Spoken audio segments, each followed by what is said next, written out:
Alright, hello. In this video, I'm going to be going over how to find the max value in an array. And this is just done in a method here. I don't have a main method calling this code at all, but basically, it just takes in an array of ints and returns whichever int number in here is the maximum. Okay, and so kind of the trick for this is we're going to check. So we can start with a max. So we're just going to assume that the first one is the max.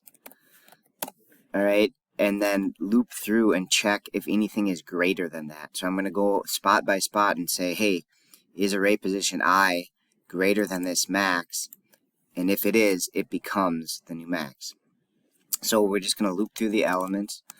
And normally I start I at 0 because the first spot is spot 0, index 0. But since we already are accounting for that here, I'm going to actually start at 1. And then I go I less than array dot length plus I. So that goes through all the spots except the spot 0 or the first spot in the array, the first number in the array. And then it's just an if. So if the array position I is greater than the max is currently, the max becomes that array position I. All right, it just overwrites it. So max can get overwritten 4 times, 3 times. Maybe it doesn't get overwritten at all. Maybe this one is the highest element, and then this if check will fail every time, and it'll never get overwritten. Okay, and then once I've checked all the spots, then I can return that max.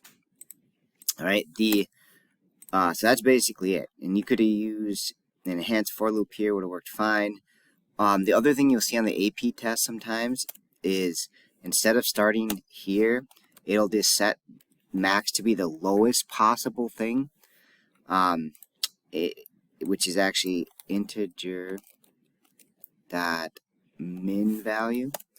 So it just says, hey, start max at like the smallest thing ever, so that the first time this runs, whatever is here is going to be bigger than the max, and it's going to overwrite it automatically. Right? And the only difference here is you do have to start at 0 here because we're not setting it to 0 up here.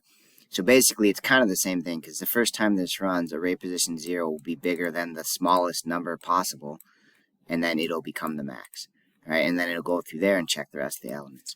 So this is another way to do it. I kind of like the other way better personally, but sometimes I see this on the AP test. All right, that is it. Thanks for watching.